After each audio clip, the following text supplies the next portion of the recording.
Santatry ny lahatry ny amin'ny Rtoa Sariaka no anarako. Petraka ty amin'ny Anarana, commune Anarana, distrikan'Ambohidratrimo, région Analamanga.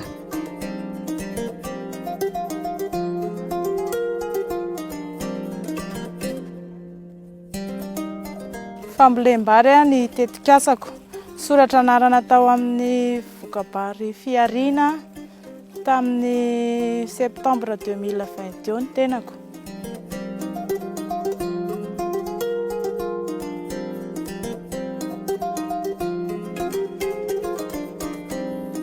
Namboly tambary 1 hectare izahay teo aloha, navokatra 5 tonnes izany. Nahazo ny tetikasa Fihariana nefa izahay dia nanampy ny tambary 1 hectare izay endrasana hivokatra.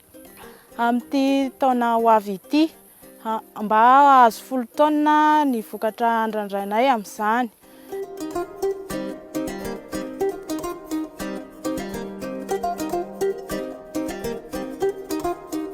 Dia tokoa izahay dia manararaotra ny fisaorana ho an'ny filoham-pirenena izay nanampy anay nanome an'izao tosika Fihariana izao. Entinay manatsara ny fiainana amin'ny ho avy rehetra. Misaotra anao be dia be indrindra izahay noho ny fanampianao sy fitsonjovanao ny tantsaha malagasy eo anatrehan'izao fambolena izao. Dia misaotra ihany koa ny mpikarakara rehetrarehetra ao anatin'izany tetikasa izany nitsinjo anay.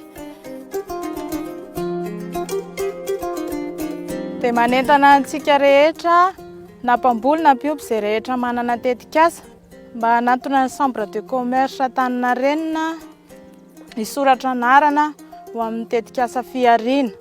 Entina ampivelarana ny tetikasanao sy hanohanana anao eo anatrehan'izany.